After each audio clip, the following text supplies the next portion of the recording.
Rikit na yung bakal niya eh.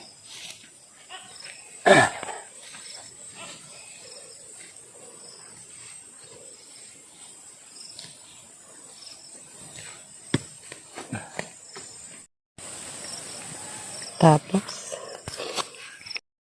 Ulitin ka. Ulitin.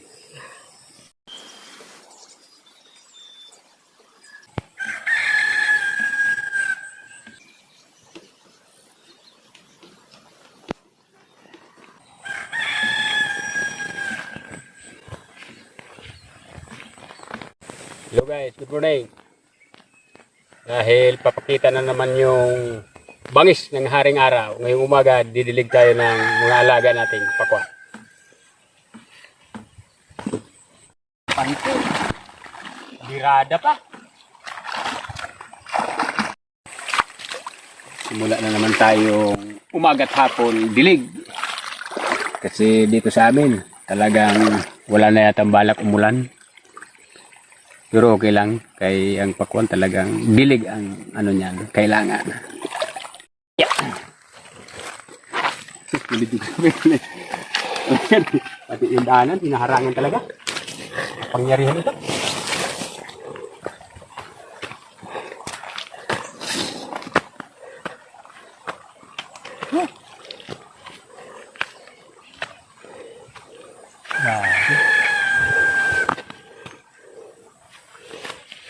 linaw ng tubig na.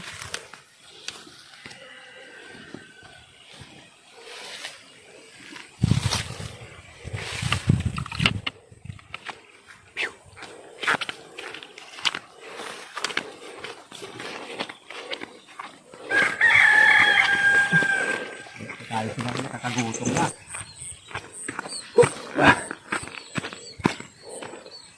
Talagang kailangan ng tubig ng ating pananim. Maganda yung nangyari sa pananim kong pakwan ngayon. Bale, 2 beses ko lang to tinanim. Tinam na ng butil. Ngayon, mayroong hindi pa tumubo, mayroong tumutubo pa lang, mayroong dumadahon na, mayroong pabunga na. 4 sila ngayon. 4 na division ngayon ang pananim ko. Pero okay lang. Yung mga iba kasi, yung mga tinanim kong butil, mayroong madaling tumubo, mayroong matagal. Iwan ko babat ganoon. Kaya dinidiligan ko lang para hindi sila matuyo ng sobrang init. Yeah, tulad dito, wala pang tumubo pero didiligan ko na siya kay ito pagapang na. Ito ang kailangan na nito tubig.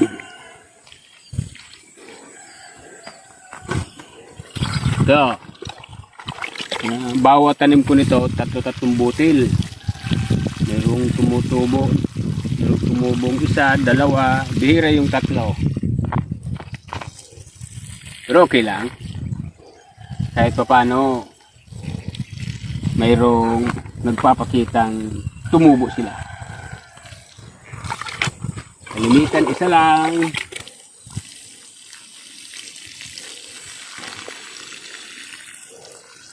Siguradong mamumunga na to. Ang ganit mo na. Ito. 1 buwan pa nito, may hinog na to. Sisimula na siyang mamunga eh.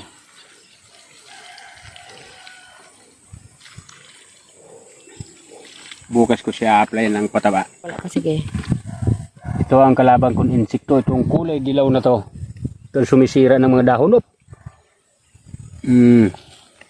Kinakain niya yung mga dahon kahit pausbong pa lang yung pakwan. Araw-gabi siyang umatake kaya kalaban ko siya. Tiris ka ngayon. Ito mga sumisira ng mga dahon na to. Yung mabutas-butas na yan, parang iniiputan niya hanggat sa matutuyo yung dahon. Ito. Yung buti, yung pakwan. Ayan pa yung isang ano. Hindi naman ganong na-epektuhan pero nasisira yung mga dahon. Kainis ka. dilaw yung ano niya, dugo. Sira-sira yung mga yan dahon na yan, sinimulan yan, maliliit pa.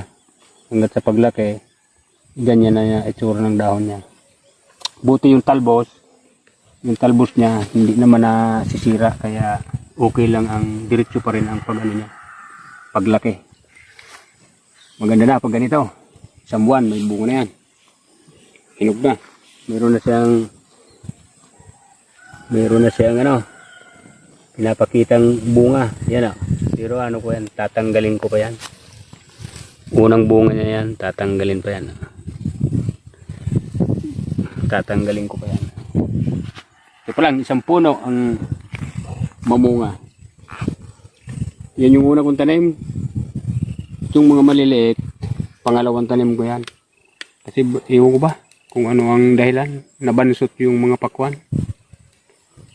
Kaya inulit. Sa binhi ko yata.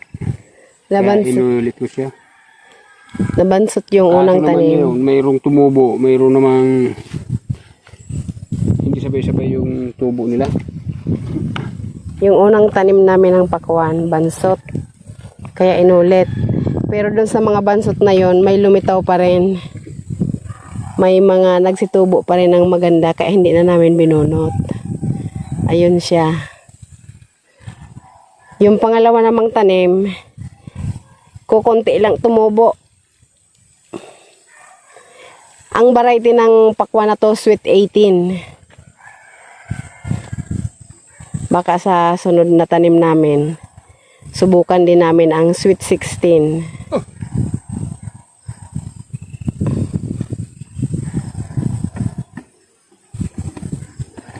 Stuck na siguro yung nila. 2004 pa, expiration date nun eh. 2004. Mayroong mabilis, mayroong tulad sabay-sabay naman tinan eh. Halos walang tumubo. Sabihin ko yan doon sa binilhan ko. Hindi naman nila maano yan. Sabihin mo lang.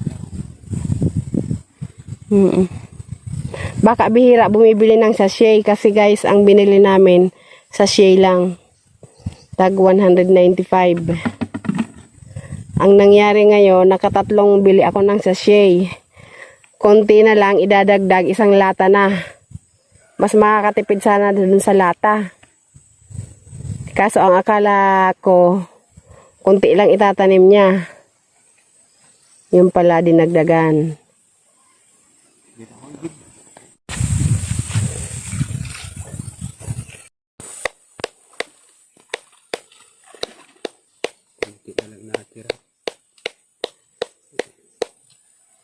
Ayun, lumapit na sana yung mga tilapia kaso wala kaming pampakain sa kanila. May mga malaki-laki na. Hindi nakabili.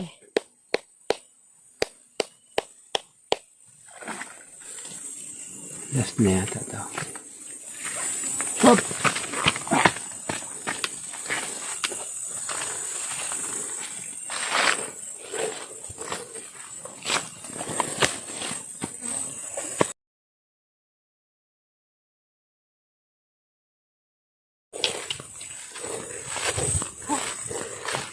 Pahinga.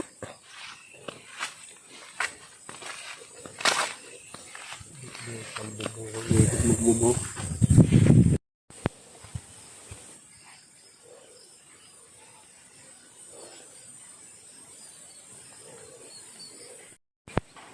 Kiraw ko lang, umilit ang indahan.